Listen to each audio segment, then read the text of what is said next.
So what if I told you guys that you don't have to play a really big role in the story of God to play an important role in the story of God? And I don't know who this is for. And honestly, I'm not really sure why, but I walked in here today with just a strong sense that there just may be some of us in here today who feel like we don't really matter.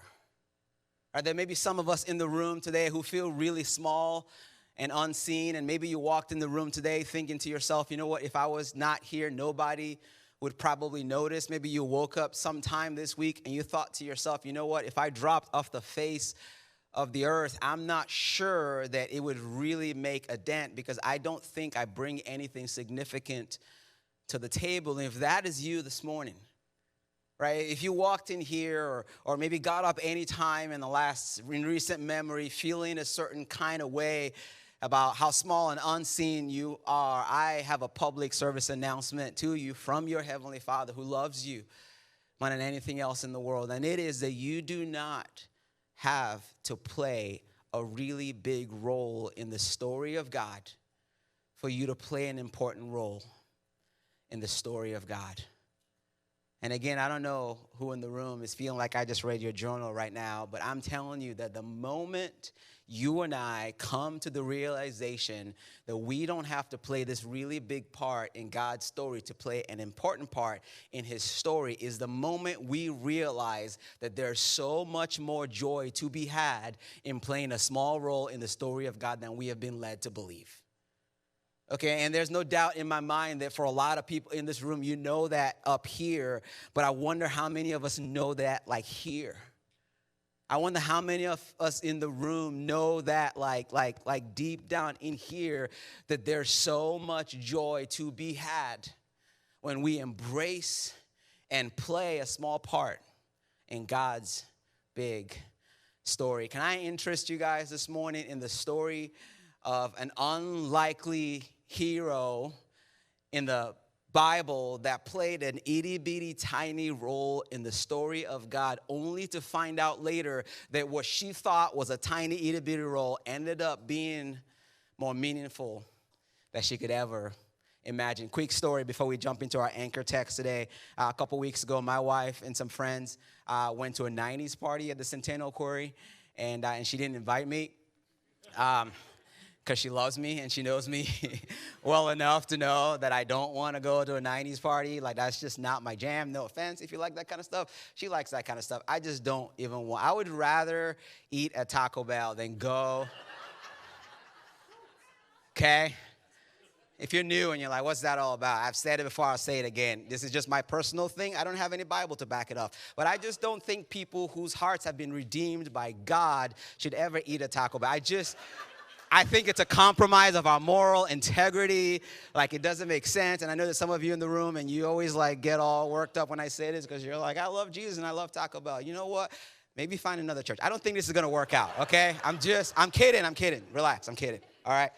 I'm kidding, all right? Stay so we can keep praying for you so your life can be transformed and we can celebrate your life-change story. Anyway, so my wife goes to this 90s party and she comes back and literally one of the first things she says where she walked in the door is like, you missed out. And I'm like, I'm sure I didn't, but tell me why I missed out. And she said, it was the perfect place to people watch. Anybody love people watching in here? Where my people watchers are? Don't lie now. Here we go. Look at the entire room. We're watching ourselves, by the way, just so you know. We're like, I like to people watch, right? Some of you didn't raise your hand. God's watching you right now, just so you know, and he can see your heart. He's like, you're lying right now in my house. Mark chapter 12 is our anchor text for today. And believe it or not, the entire narrative that we're going to read today is brought to you by things you notice when Jesus is people watching at the temple. Some of you maybe have never pictured Jesus as a people watcher before, but you're about to see a Jesus that you've never seen before. If you have a Bible with you, hopefully you do. It's Mark chapter 12. The words are on the screen. If you don't have one, as always, if you don't own a Bible, just stop by the lobby. Would love to give you one. You guys ready for this? You ready? Can we do this? Yeah, okay, right. 3 people. That's always encouraging. I love that. You guys must know how much I love when I talk and you just ignore me. That's like, let's go. Let's preach this word. Mark chapter 12, verse 41. Listen, the writer says this. It says, Jesus sat down opposite the place where the offerings were put. And here's where I got the people. And he's people watching, right? And he says that he watched the crowd. If you have a physical Bible with you, I want you to circle, underline, highlight the word crowd. I'll tell you about why in a little bit. But he says he was watching the crowd as they put the money into the treasury. Quick side note, for those of you, some of you in here, you didn't grow up in church and you're kind of new to church and you're checking it out. Maybe you've been coming to church the last 5 to 8 years. I just need to tell you as a quick side note before we dig into the story that you should thank God that you go to church at a time where we no longer have to do offering the way we used to do it. Okay, you should be happy that there's online giving now. And this may be hard for some of you to comprehend, okay? But back in the day, before online giving, there was only 2 ways you could give, right? Either they passed the plate. Anybody remember this, right? You had to pass it, and you got to put money in there. If you don't put money in there, you know the person next to you is judging you. Like, what are you doing, man? You can't, you got to put, right? It was always really awkward. That, or we had to do something similar to what they were doing in this story. Did anybody here grow up in the kind of church where, I don't know if this is like an African church thing, but the church I grew up in, literally, like there were 2 sermons every Sunday. Anybody know the kind of church? There's the sermon, there's the offering sermon. Anybody? Am I the only one know what I'm talking about, right? Like the preacher would preach a sermon about the offering, and then they would put the plate in the middle. Right? And everybody, it's like you are at a wedding reception. Does anybody know what I'm talking about? Am I crazy here? Anybody know what I'm talking about? Thank you. You guys remember that? Like literally, like the band would play a song. They put the offering bucket in the middle. And it was like a wedding reception. Everybody's walking down the aisle, and you're like, yeah, I got to go get my offering, And if you didn't get up from your seat, everybody's judging you, And so we're all like, all right, you got to make a whole thing to come in the middle. And this is a true story. I remember when my brother and I were kids, my mom would give us offering, to go give. I don't know if any other parents, everybody grew up with parents who did that, but she would give my brother and I money. I don't know if my mom's watching. Mom, if you're watching, I'm sorry. I've never apologized for this, but it's coming out now for the very first time. And if you're mad, you can blame my brother. It's all his fault. But she would give us money to give in the offering, and it would be offering time. And my brother and I would do the thing. We would walk down the aisle because we knew mom was watching, right? She gave you money for the offering. You better go up there and put the offering thing. So we had to do the thing, and we would walk up. And this is so terrible, okay? We would walk up, right, and put our hand in the thing, but we wouldn't let our hand go. It's a true story, I swear to you guys. And just put your hand in the thing, and just put your hand back, and just slip in your pocket like, yeah, I'm sorry, Mom. My mom's probably like, what? It's true.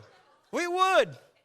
Right? And the reason we felt we had to do that is because we knew that mom was watching. And so we had to put on the show. So she thought we put the money in the thing. It's a miracle, by the way, that I'm a pastor today. I just thought about that. I'm like I feel like the Lord in heaven should have been like, that's it. He's canceled forever. Look at that. How depraved is he? All right? We put a show on. Now, I don't know if the people who were at the temple in our story today knew that Jesus was people watching them, and that's why they did what they did. All I know is these guys came in, and they were ready to put on a show. And boy, did they put on a show. Listen to what happens. It says that Jesus, again, sat down at the opposite place where the offering was put. He's watching the crowd put money in the temple treasury. And then he says this. It says, many rich people threw in large amounts of money. Question, how did the writer know that they were throwing in large amounts of money? Answer, because they wanted him to know they were throwing large amounts of money, right? The reason the writer, at least in part, knows, I think we can infer this by reading the context, that they were throwing in large amounts is because that was the point. And so these guys were rolling up in there, and they were going to make it rain, and they wanted everybody to know. The point of them throwing in large amounts of money is because they were trying to flex because they could. It's kind of like when people post a picture on Instagram. I hope I don't get in trouble for this, but you ever see people that post a picture on vacation, and it's this like perfectly airbrushed picture of them, in Aruba with a clear beach, and there's a dolphin doing a half flip behind them, and there's mountains everywhere. And they're like, I just want to thank God for his beautiful creation. And this sounds so judgmental, but I'm like, is that really why you posted the picture? Like, is it really because you want to thank God for his creation, or are you trying to flex a little bit? Come on now, let's be honest, right? We know why you posted the picture. These guys are walking up there, and they're just tossing large bills into the offering, in part because they could, and they wanted you to know that they could, unlike the next character in the story who couldn't flex, even if she wanted to. Listen to how the writer continues. He said they threw in large amounts, and it says in verse 42, it says, but there was a poor widow who came and put in 2 copper coins worth only a few cents. I know it's really easy to brush over that little background that the writer gave us, but that is 3 strikes against this lady if you weren't counting, right? First of all, she is a woman at a time in history where women were treated like property, right? I'm not exaggerating that. Look it up when you get home. Add that to the fact that she was poor and she was a widow, and what you have is arguably the lowest socioeconomic class that you could have been in the first century. So right off the bat, this lady comes in, and not only is she a woman, but she is poor and she is a widow. I texted Jeremy earlier this week. I was thinking about this sermon. I'm like, Jeremy, it's just so hard for us to comprehend what this woman was in this culture. I'm like, what's a good equivalent? I'm like, can you give me like a 2023 equivalent that we can relate to? And here's what he said. Okay, and so if you don't like it, you can take it up with him. But he said, he said it would be like an undocumented refugee who didn't speak English and needed charity to survive. All right, he sent me that. And I probably shouldn't say this, but I texted him back. I'm like, oh, man, that's so good. But if I use that, do you think all the Fox News people will be triggered and miss the whole point of my illustration? I did. Some of you are like, it's not funny, Pastor. It's only funny if you make fun of CNN, too. Okay, maybe you have a point. But that's besides the point I'm trying to make, which is literally this woman was as low as you could get on the social ladder. Okay, she's a widow, she's poor, and she's a woman. Right? Trust me, nobody had this woman on our radar, and that's why everybody in this story was probably shook when Jesus, spoiler alert, decided that he was going to make a poor widow the hero of his story. Listen to what he says in verse 43. He says that Jesus called his disciples to him, and he said to them, he says, truly I tell you, he says, this poor widow has put in, listen to this, more into the treasury than all the others. To which the disciple says, no, she didn't. And Jesus like, yeah, she did. And I just imagine Peter, Peter always has to say something. He's like, yo, Jesus, I know I got like single digits in my ACT and math really isn't my thing, but there's no way. Like I'm looking right now, I see her. We just watched the replay on the camera, on the stream, online. She had 2 tiny little things, and look at Mr. Moneybags over there, and he has not stopped making it rain since he walked in here today. How can you say that she gave more than that guy over there? That does not make any sense. And Jesus goes, I'll tell you why she gave more. Listen to what Jesus says. He says in verse 44, he says, all of these guys gave out of their wealth, but she out of her poverty put in everything, all she had to live on. Fam, I know that there are a lot of us in here that we are, because we've been in church a long time, and we're conditioned to just kind of nod our head and go, that sounds great. Anytime Jesus says something, and I'm all for that because I love Jesus and everything he says is right and true 100% of the time. But if there were ever a time for us to call a timeout when we hear Jesus say something, it may be right now.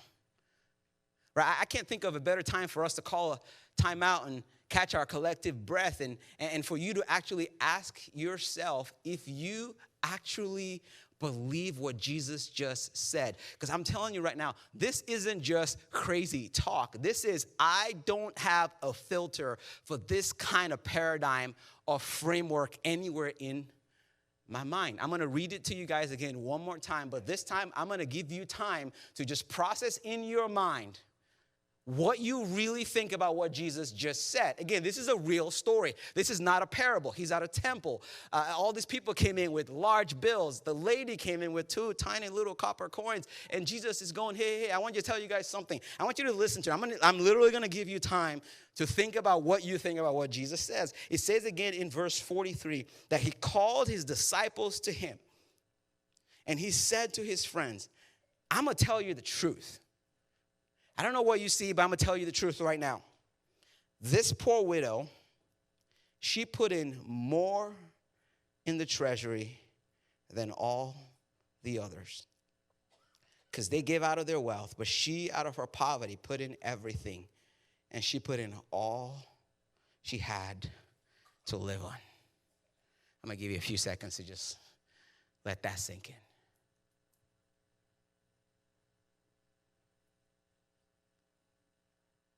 She put in more than all the people who were put in large amounts. I'm not trying to be dramatic, but I wish we had hours. Like, I wish we could, I was thinking this week, man, I wish we could sit here for hours and just talk about this story because there's so much in there.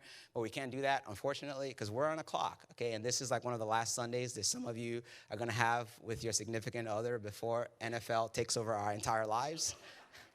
Anybody excited? Yeah, all right. There's 2 of us. That's it. That's so fun. I laid in bed last night. It's a true story. I was like, da-da-da-da, da-da-da-da-da. My wife's like, what are you doing? I'm excited for football. We don't got time to break everything up, but here's what I want to do. I want to propose 3 ideas from this narrative that I think tell a different story about generosity that we are used to. If you have a pen with you, I want to share 3 shocking truths about generosity as observed from this passage. If you don't have a pen with you, you can take a picture with it so you don't forget. But here's the first thing that we see from this passage, and it is that Jesus does not miss anything or anyone. Okay, remember a couple weeks ago, or I think it was a couple months ago, we did this thing about how to read the Bible, right? Anybody remember that? And we're like, when you read the Bible, you got to ask some questions. A good way to read the Bible is to you read a passage and you ask yourself, what does this tell us about God? What does this tell us about me? And what do I do about it? So when we read this narrative and we ask the question, what does this tell us about God? I think one of the many takeaways that we can get from this story that we just read is that Jesus doesn't miss anyone or anything. And how do we know that? We know that because he's at the temple and he not only sees this lady, but I love that he acknowledged her. I've shared this story many times before, but years and years and years ago, a band named 10th Avenue North was playing in Toledo. And remember 10th Ave? Great guys, great band. They were playing at a field on Holland, Sylvania. I forget what that field is called. It's an outdoor concert. It was huge. Right, and I know those guys from way back in the day. Actually, the first tour I ever did was at Sanctus Real and 10th Avenue North. And so it had been years since I've seen these guys. But I went because I was like, hey, I'm going to go to the show and just kind of, because I love what they do. And so I'm sitting in the crowd. It's a true story. I'm in the crowd. Like there's probably, 1,000+ people out there. It's a free concert. It's huge, right? And they're doing this concert and Mike Donna, he's the lead singer, and he's singing his song, Love Is Here, whatever song he's singing, and it's a true story. And in the middle of the thing, like, huge crowd, right, he makes eye contact with me, and I'm like, when you're in the crowd, you don't really think people see you, even though you see them, but apparently he did, because in the middle of his set, he's like, what's up, Sammy? And I was like, hey, all right? And nobody knew who he was talking to. I knew he was talking to me, but even I was like, maybe he's not talking to me. There might probably be a lot of Sammys in here. I'm not really sure. And this is true. I swear to you, I'm not kidding this. So he's singing his song, and all of a sudden, Mike jumped, and the stage is a lot bigger than this. And so my dude jumps off the stage. He's still singing. The band's playing. The camera people are scrambling. It's like what I do every Sunday when I throw these guys off and I start running, and they're trying to catch him in the thing. And my man starts working through the crowd. This is a true story. So he's singing the song at a show, and he's working through the crowd, and he's just kind of making his way, sorry, excuse me, just trying to get over there. And he's singing, doing his thing, and everyone's going, what is he doing? This is like a new music thing. How you guys? How you doing, bud? Good to see you guys. And he's walking around, and I'm like not even close to the front. And so this dude keeps walking through the crowds, hundreds of people. Hi, Joanne, how you doing? And so he comes back, and he does that. Like he's singing, right? And he's like, hey, what's up, man? And he would sing a note, and he'd be like, how's your family? And I'm like, he's like, I know, but you're doing good. It's been a while? And I'm like, I'm doing good. He's like, all right, man. He comes to the bus, come hang out with me afterwards. I'm like, I will. This is awkward. Can you leave now, And there's people all around us. It's a true story. And they've got their phones, And everybody ends up leaving. And I remember, it's so funny because so Mike goes back on stage. And all of a sudden, everybody around me is looking at me like, oh, who's this guy? Who are you? And why did he get off stage to come talk to you? And I'm like, I don't know. I'm nobody. And I don't know why he did. Right? I'm like, I wasn't expecting that. I'm like, maybe we'll talk later afterwards. I was not expecting this dude to jump off stage and go through hundreds of people and come find me. The reason I wanted you guys to circle and underline and highlight the word crowd earlier is because I want you to understand the context.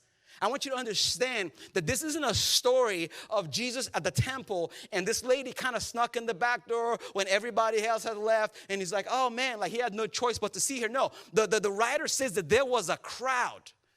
Right? And it also says later, I don't know if you caught it, that many rich people were throwing in large amounts.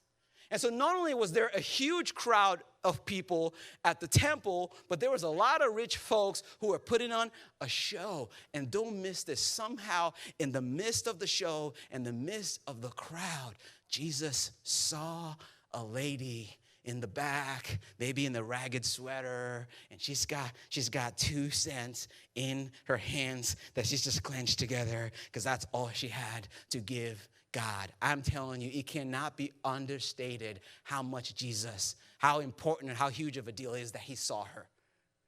Right? No rabbi that was like Jesus in the first century would have even noticed that woman walking in the room. And Jesus calls a timeout, and he calls all of his disciples, conference room now. It's like the office, right? And they all get together like, what's wrong? And he's like, do you see that lady? Do you see her? Okay, and this is not quite the sermon, but again, I just had this sense that there's some of you in the room, and you're just like, man, I don't know, and the bigger this thing gets, and I could just sneak in and sneak out, and nobody sees me, and you know what? We're trying our best, by the way, to make sure people can't just sneak in and sneak out, but we don't do that perfectly, and it is possible for that to happen, and I'm telling you right now, Jesus sees you. Okay, you need to understand that he never misses anything or anyone. If Jesus, the rabbi 2,000 years ago, could see a poor widow in a crowd of people, I promise you that Jesus sees you. And you need to know that. You need to know that. Maybe nobody else sees you, but Jesus sees you. So there are 3 truths that we can learn from this passage. The first is that Jesus doesn't miss anything or anyone. And here's the second truth. I always think about jumping up, by the way, but I don't know if I can make it. I should probably try that. I'm always like, it'd be so much easier if I could just jump up, but I'm like, I don't know. I'm 43. I don't know if I can make it, okay? Last thing I want is to rip my jeans, and you guys are like, wow, live stream. That's not good, We'll go viral finally. Like, yeah, Pastor rips his pants while talking about generosity. That'll be great. So here's the second truth. And it is that Jesus, I love this one. He is easily impressed with small gifts. Anybody else like that one? I like that one. Jesus is so easily impressed. How do we know? We know because this lady shows up, right, at the temple, and she's got what? What does the writer say again in verse 42? It says she came and she put in 2 small copper coins, only worth a few cents.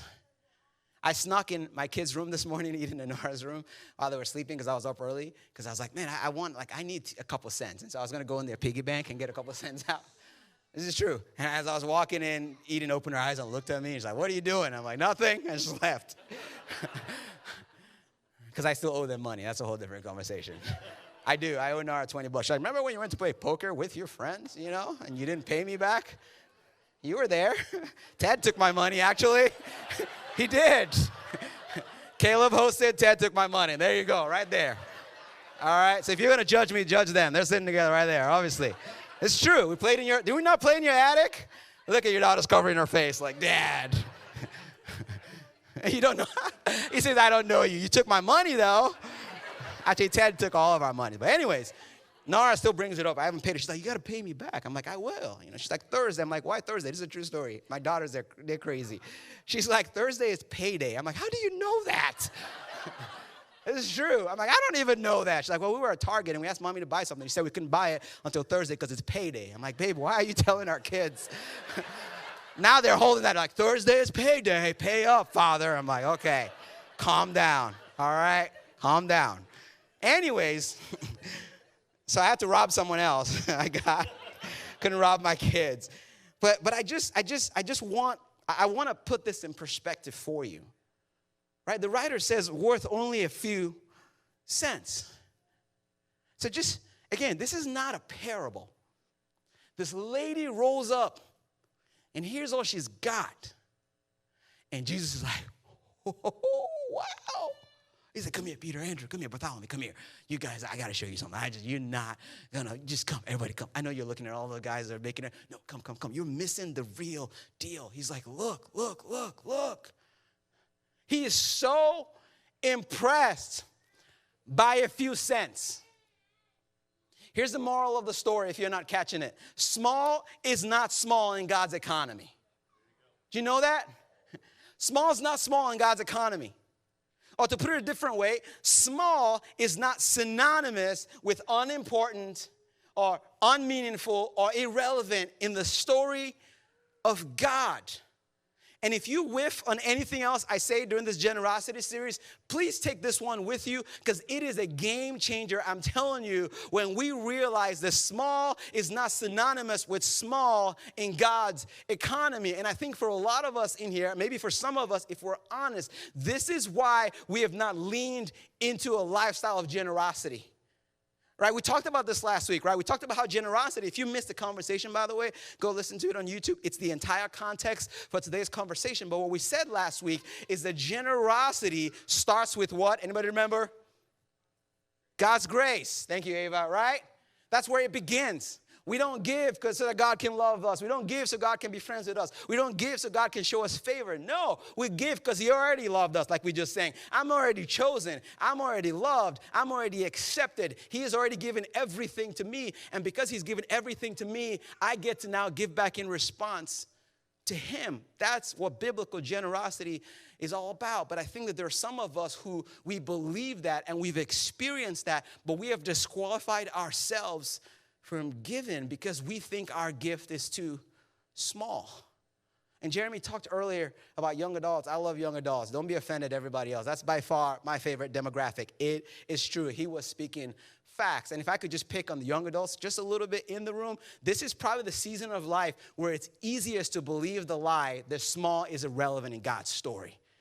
And I know it because when I was a young adult, I disqualified myself. Right? I disqualified myself. Why? Because I just felt like, I don't know. I was a poor college kid. And I was. I wasn't like poor widow poor probably, but I was like walk to Save a Lot, buy raiment, and put twice the amount of water recommended in there to make it go longer poor. Anybody ever done that? Right? That's a drag. You guys are like, no, we cannot relate. I sound like one of those poor African kids for Compassion International. Okay, you can sponsor me for $35 a month, y'all, in the lobby. I have a booth right next to Seth, all right? You get to pick one of us to sponsor today. I would walk to Save a Lot on Monroe Street, buy raiment and whatever I could scrounge together and sit and just be like, how can I make this go far? And I told myself, well, maybe some of you have been telling yourself, I was just like, man, it just is, look, I can't, that's not me. I mean, when I get a real big boy job and I got big boy pants on and I can do the thing, but I can't do anything now. And I wish somebody would have come up to me and say, why are you disqualifying yourself from playing a part that God hasn't disqualified you from? And maybe you never heard anyone say this to you before, but small is not synonymous with small in the story of God. This lady showed up with a few cents, and Jesus is like, wow, that is amazing. If this story is true, then we must believe that not only is small not synonymous with small in the story of God, but is it possible that sometimes the most impressive gift in the room is actually the smallest gift? Jesus is like, let me show you what this lady has done. Jesus doesn't miss anything or anyone. He's easily impressed by small gifts. And this last one's my favorite. I know I said the other one is my favorite, but this is like my favorite, right? It's like your kids. You're like, you're my favorite. And then the other one comes in, you're my favorite. You're all my favorite, right? Listen to this third one. I love this third one. Is that you will never outgive Jesus. Amen? Like Jesus, no matter what you do, will always, always, always give you more than you could ever give him. Okay, and this isn't some weird prosperity gospel thing where it's like, okay, you give God 10% and he gives you 100. Anybody ever heard that sermon, right? I remember being up in college at 2 a.m. when I was poor, watching some guy with a funky haircut, and he's like, you send this seed in, and in about 3 months, you get 100-fold. And I'm like, wow, that's really good math. That's a good investment. No other bank is going to give you that kind of return on your money. That's not the point, and that's why last week's conversation is so important. We don't give so God can give to us. No, we give because he's already given to us. That's where it starts. But what's so amazing about grace, I said last week, is that God was the one that started the giving. And in response to his giving, then we give back to him. And guess what happens when you give back to God? He gives even more back to you. It's an endless cycle of grace and generosity. And so this woman comes in with 2 cents. That's all she got. So she pushed it in the middle of the table. And Jesus is like, watch how I'm going to take your little offering, and I'm going to do more with it than you could ever imagine. I don't know if people still play this game, but I used to do youth ministry back in the day. That may be my least favorite demographic in the church. Sorry. I should. Sometimes I think stuff I probably shouldn't come out of my mouth. Okay, I'll edit that for the second service. Okay, so I love you youth, by the way. You guys are awesome. You're great. You're the future. Go get them. Someone else just has to lead you. Okay, so a little annoying. All right. Oh man, all right. Can we edit this? Okay, no, it's too late. It's on. It's already in the.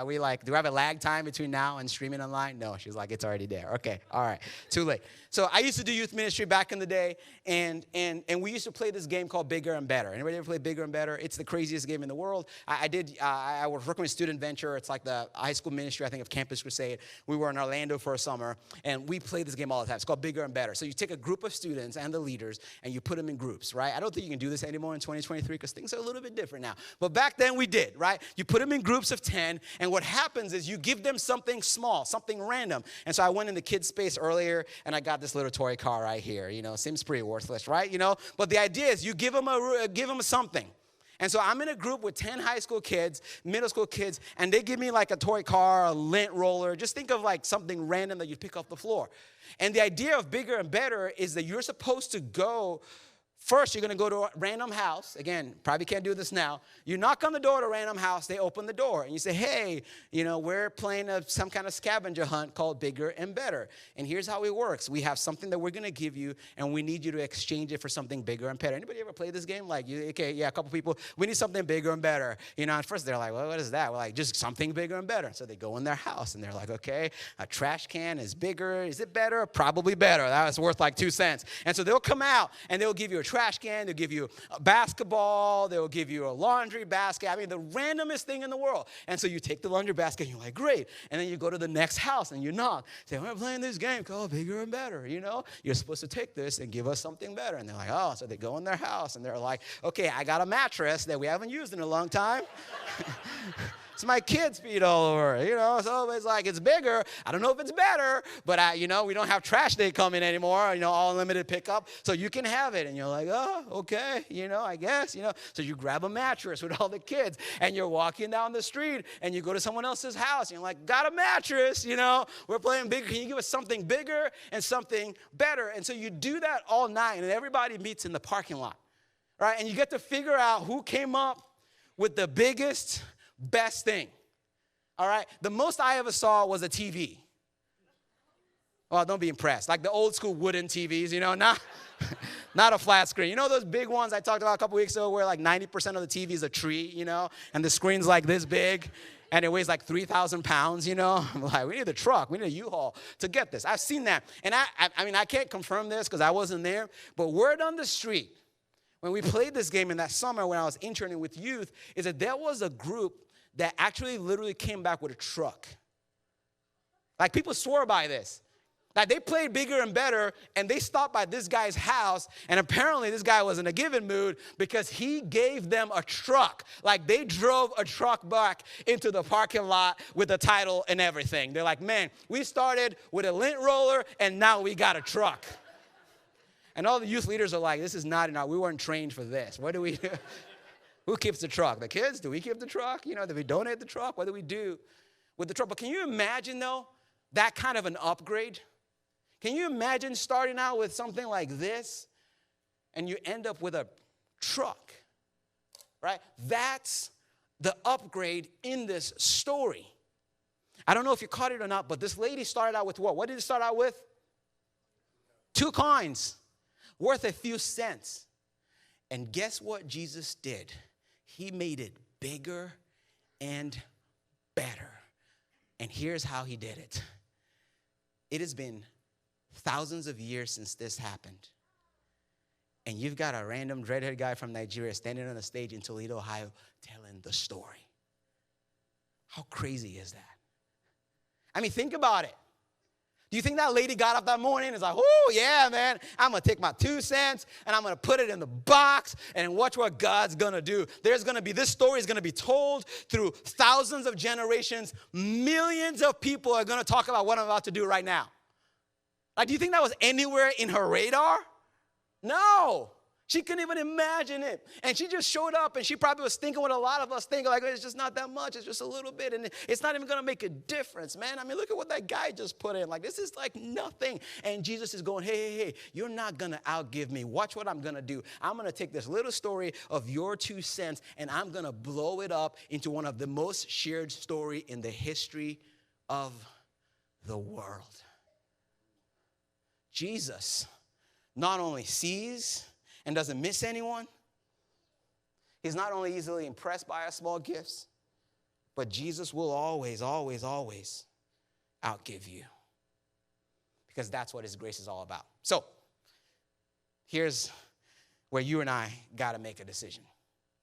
If all of that is true, okay, and some of you in here, you need to take a pass at this part of the conversation because you're kind of new at the church and you're trying to figure out God. Maybe you don't even have a friendship with God and you've never experienced God's grace, and this may be an opportunity for you to just call a timeout. Like, okay, I'm just going to sit back because this doesn't involve me. Okay, let me just talk to the people in the room right now who are like, I love Jesus, I love God, I've given him my whole life. If that is you this morning, I think the question that I want you to ask yourself is, what if all of that is true? If you believe what we said last week, that generosity is a response to grace, if you believe that Jesus doesn't miss anything, if you believe that he's impressed by small gifts, if you truly believe that you can't outgive Jesus, then the question I think that you ought to ask yourself is, what is then stopping you from going head first in the deep end of the pool of generosity? Right? I'm not going to ask for a show of hands because I don't need to know the answer, but you do. You owe yourself the answer to that question. You owe yourself to the answer to the question, what is stopping me? If I believe all of those things we just talked about, and I believe the story, what is stopping me from living a life of generosity? I talked to Jeremy, and here's how he put it, right? Jeremy said, for a lot of us in here, there's actually 3 steps that we can take, right? There's 3 steps, right? We can go from nothing to something. We can go from something to consistent, or we can go from consistent to increased percentage. Those are the 3 steps. That's what's on the menu, right? For all of us. I don't know if you made that up or if you came up with it. But all of us, at some point, if we're followers of Jesus Christ, have to make not only our decision, but we have to make a series of decisions, which is, what is it going to look like for me to make the next step? And before we make that decision, I just want you to take a few minutes this morning to ask yourself, again, I'm not going to ask for a show of hands, and I'm not going to ask you to turn anything in. Nobody's going to even know what your answer is. But you owe it to yourself to say, if I believe the gospel and the grace of God, what is stopping me from going from nothing to something, from something to consistent, or consistent to increased percentage? Let me bring it a little bit closer home. I'm going to break these 3 things down, and then we'll get out of here and we'll go have lunch at not Taco Bell. Okay, listen to what it says. From nothing to something. All right, let's start there. Right, my kids did some things this summer, and they're starting to earn money now, because they want their own money. They have stuff to buy, and so we give them stuff, and they earn some money. And I had a conversation with my kids a couple weeks ago. I was talking to them about giving. I'm like, all right, here's where when you get the money, you can't just spend it all. Like, you got to maybe save some in your piggy bank, and you should give some. And you should have seen the look on their faces. They're like, give? Why would we do that? It's for us. We earned the money. And I could just tell by looking at them that they had no framework for this. And I think that's some of us in the room, is that you don't really have a framework for giving. And I'm telling you, you owe it to yourself, if you're a follower of Jesus Christ, to ask, what is stopping you from going from nothing to something? Again, if you're a guest, take a pass from this conversation. But if you're a regular, I'm going to push just a little bit. And hopefully you guys see my heart in all of this. But at some point, if you're a follower of Jesus Christ, you got to ask yourself, what is stopping me from going from a consumer to a contributor? Okay, and I don't know if you ever thought about it this way before, but the reason you love being a part of the community, the reason you love coming in here, doing all the stuff that we're doing, is because there are people who give. Right? And so at some point, you got to decide, what am I going to do? And maybe before that, the question you got to answer is, what's stopping you? Like, what really is it? Like have that conversation. Be curious about yourself. What is it that's stopping me from going from nothing to something? If those three things are true, what is stopping me from jumping in? Now, I know this is the part of the conversation where everybody starts to get weird. They're like, we're laughing about Taco Bell. Not anymore, right? And if you brought a friend, you're like, worst Sunday ever. If someone invited you for the first time, that's what they're thinking, just so you know, right? Okay? You're like, oh, gosh, I brought on the Sunday pastor talking about. Look, cards all on the table. Like we're good. Okay, some of you have been around this church for a long time, right? Since we started Soma City Church, how many years ago? We've never passed a plate. I've never one time gotten up like, man, y'all, if you don't give, like, man, like some of you in here, I wasn't sure if I was going to say this, but I'll say it. It's hot in here. Our air broke. That's not because we can't pay the bills, okay? I was telling Jeremy, I feel like people are going to be like, oh, that's why they're talking about giving. Obviously can't pay for the air. Truth is, okay, so you guys don't care. We got a chiller back there. It's been there a long time. It's really expensive to replace. We've had the money in the bank for years. Broke 2 weeks ago, ordered it. It's going to take a little while to come in. We're working on it, right? So that's not why we're having this conversation. You can relax. Like, we're good. Like, we had a board meeting the other day, and we were looking at all the finances, and literally everyone in the board meeting was like, wow, this is amazing. This is amazing. Like, look what God has done. Not only has God met all of our needs, but we're actually in a place as a ministry where we can be like, man, can we launch some things? Can we do something for women? Can we launch a young adult thing? And do we have the resources? Yeah, we have the resources to dream about what God can do in this city. So that's not why we're having this conversation. And if you don't believe me, I'm going to give you permission to give somewhere else. Okay, so if you're like, I know pastors, that's what they do. Okay, find a different church. Find a different organization that you believe in and give there. If you're a follower of Jesus Christ, you have to ask yourself, what is it that's stopping me from going from nothing to something? If what I believe is true. Now, if you don't believe it, then that's a different conversation. We got to probably have the grace conversation first. But if what you're singing and talking about is true, then you got to ask yourself, what's stopping you from doing that? And there's some of you in the room, I'm just going to be so direct. Like, we don't, need you because we're in a good place, but I would love to have you on the team. And you're like, Sammy, but I only got 2 cents. Small is not small in the kingdom of God. And I have this dream. I just had this dream. Maybe I'm crazy. Ask Jeremy. This is not Sammy saying this on stage. Like, he's tired of getting texts from me. In the last 2 weeks alone, I've texted him probably 5 times about this. I just have this dream that God, by his grace, would help us be the most generous church this city has ever known. Like, I just have a dream of just being a church that's just like, man, let's just meet as many needs as possible. Let's just be generous to as many people as possible. Because when you're generous, it opens up the opportunity for you to tell people about the most generous God the world has ever known. We had a pastor on Tuesday come over here, and there's some stuff that we had at the theater and at the 5 that we were giving away. We had a little fridge and some tables and whatever, and you should have seen this guy, man. He was jumping up and down. He was hugging everybody. He's like, you don't understand. We're doing this kind of thing for like low-income families, and this is the answer. Dude, we have this stuff in the storage that we haven't touched in months. And like, this is an answer to prayer. He's like, I'm so excited. He's like, you don't understand, man. This is a blessing. Man, we're going to help so many people. And I'm texting Jeremy afterwards. I'm like, man, can we do more? So I'm not up here asking you to go from nothing to something because it's like, well, you know, we got to keep the air on. No, we're good. The lights ain't going to go out whether you give or not. God has provided. But man, imagine what it would be like for us to say, we're not only going to just talk about Jesus, but we're going to be super generous. Let me move on because we're running out of time, and I'm real sweating. I got to preach a second service, all right?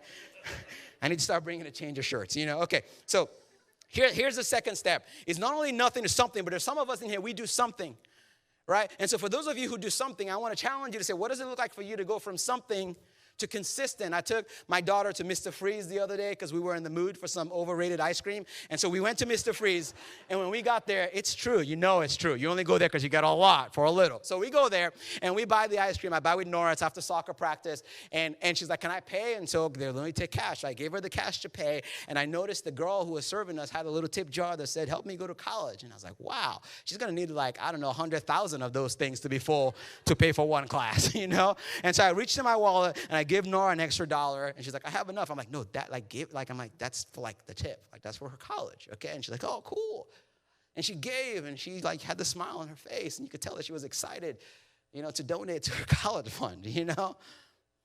And I think for some of us, that's the only kind of giving that we know, right? We know the kind of giving where it's like, I feel like giving. I feel motivated. Maybe you hear a talk, or there's a missionary, or there's slides, or you go to the concert, and the kids, and you're like, okay, I'm gonna do something, and that's awesome if that is you. There is a place for that, and there's a time for that. But can I just tell you something right now? If that's the only kind of giving that you know, you will miss out on the promise that Jesus made. Here's what I mean by that. Jesus, when he was alive, looked at his followers, and he said this. He says, it is better to give than to receive. Most of us don't buy that. We're like, yeah, but truth is, we don't really believe it's better. I mean, come on, think about it. If someone came up to you and gave you $100 after service, what feels better, them giving it to you or you giving someone $100? Like, I'd rather someone give me $100. That feels a lot better. It is not better. But what most of us miss is that when Jesus said it's better to give than to receive, Jesus wasn't talking about what we do sometimes or random acts of giving. What Jesus was saying, and all the research, secular research, confirms this, by the way, you can look it up when you get home, is that when you enter into a consistent rhythm of giving, it changes you and your heart and your life, and you end up not only being a better person, but the world ends up being a better place. And so some of us give something, and I need you to ask yourself, what is stopping you from making it consistent? What is stopping you from making it a discipline? Jesus said, when you make it a rhythm of life, you will look back and go, I am so much better off. So nothing to something, something to consistent. And here's the last one, is going from consistent to increased percentage. All right? Some of us in the room are consistent, but I want to ask you, what's stopping you from continuing to move forward? I want to read you one more time the last verse in this chapter. If we have it up there, Melissa. This is probably my least favorite part of the whole story, right? Jesus says this. After he said that this lady has put in more than everybody else, he said this. He says, everybody else, here's why she put in more. They gave out of their wealth, but she out of her poverty, Jesus says, put everything, all she had to live on. Full disclosure, I kind of wish that Jesus said she put a lot of what she had, or most of what she had, because that's a little bit of an easier pill to swallow. But he's saying this lady was like, here's all I got to live on, and I'm going to give it all. Now, before you get nervous, I'm not going to ask you to give everything that you have to the Lord. But here's what I want you to ask, though. I want you to consider if maybe you need to shoulder a little more weight than you are. And I'm not going to spend a ton of time on this because we're running out of time. But I think for some of us that grew up in church, at least for me, like 10% was kind of like that. What was like the height of the ladder, right? And I believe in the tithe. I think the tithe is biblical or whatever. But I actually think that when you read the Bible and you see the concept of the tithe, the 10% in the Old Testament, I think that in the New Testament kind of flips after Jesus to generosity, which means that 10% is like the first rung on the ladder. Okay, and I'm telling you right now, I don't even know any ways that people do this. I'm not trying to I'm just telling you right now that you have an opportunity when it comes to generosity to say, I'm not going to just put a mark here and stop there, but I'm going to keep moving forward. It's kind of like when I started lifting weights. I'm sure you guys could tell I've been lifting weights, right? You guys can tell, right? Why are you laughing, Erica? That's not funny. She's like, you have? Didn't notice. I'm in the front row. I would know. I have been lifting, all right? Let's just say that, all right? Thank you. And she's like, I look great. It doesn't count now after I said that, but I'll still take the compliment, right? But I remember I started working, my friend Josh Wang is a nutrition coach, and I started working with Josh, and he was asking me questions, and I'll never forget the look on his face when he found out that I had basically just been lifting the same weight for months, just the same curls. And he's like, and don't quote me on this, but he said something along the lines of, hey, if you want to lift heavier, you have to lift heavier, right? He's like, hey, you can't just keep showing up curling the same weight over and over and over again. You're not going to get stronger. Your muscles are bored. You got to push yourself. I'm like, really? But I can't lift that. It's like, that's the point. And I think for some of us, that's what giving has been. Some of you in here, you're like, man, I set whatever the consistent is, 10%, 5%, 2%, whatever it is, when I was 25 and now I'm 55 and it's just been consistent. And that's amazing that you've been consistent. But can I just ask you to ask yourself, what's stopping you from shouldering more weight? And I always get weird when I say this kind of stuff because I don't want you to think I'm trying to whatever. But my wife and I, we decided a long time ago that we're not gonna let the bar of 10% limit us. Right? And I'm not going to tell you what or where we are, but I will tell you this, that we have left 10% in the rearview mirror a long time ago. Our dream and our goal is 90%. It's crazy, but we talked about this years and years and years and years ago. We're like, as long as God keeps providing, we're going to keep increasing the weight, and our dream someday is to get to a point where we can look at each other and go, wow, we give 90% of what comes in, and we live on 10%. We want to flip it. Not because we think God's going to love us more and God's going to bless us more. No, because he already loves us and because he already blessed us and because we know that we can't ever outgive Jesus. And so if you are consistent, what is stopping you from saying, man, I'm going to just keep going deeper and deeper and deeper. I'm going to test God and see whether or not he can outgive me. And this is above my pay grade, so I don't know this for sure. But in closing, I think when we get to heaven, let me just put this in perspective for you. I think when we get to heaven, I don't know. I don't have any Bible verses to back this up, but I just imagine there's going to be long lines outside the house of Moses and Noah and Esther. Maybe Mary, the mother of Jesus, because everyone's like, oh, man, I want to meet Moses. I want to meet these guys. And I decided this week, I don't know if there'll be a long line there or not, but I decided I want to go knock on the door of this lady. Wouldn't that be great? I don't know if they have Starbucks in heaven, but wouldn't that be great to go to Starbucks with this old lady? I don't know if she's old, but I just picture a little old lady whenever I read the story. But can you imagine I just want to sit down with her and just look her in the eye and say, who would have thought? Who would have thought that when you got up that morning and you walked in the temple with those two clutched in your hands, and you're like, it's not much, it's all I got, but I'm going to give it because he's been so good to me. Who would have thought that Jesus would take that and millions of people would share that story? I'm telling you right now, this is not pastor talk. You have no idea what God will do with your generosity. You have no idea what God will do if you say yes from going from nothing to something or something to consistent or consistent to an increased percentage in extravagant life. You have no idea. So here's what we're going to do in closing. We're going to throw that question up one more time. And I'm actually going to give you guys about 30 seconds to actually not only figure out where you are, But I want you to ask yourself, again, you don't got to tell anybody, but ask yourself, if you're a follower of Jesus Christ, what is stopping me from wherever I am to taking the next step? I have a feeling that for a lot of us, it is fear. And we're going to talk about that next week. But for today, can we just be honest about where we are? Can we do that for a little bit? You guys bow your heads. I'm going to pray for us in closing. What is stopping you? Just have that conversation with the Lord. He's not surprised. He already knows. So the conversation is probably more for you. What is stopping you? You don't got to take the step today, but you can at least identify it. This is it. This is what's stopping me. This is what's in my way.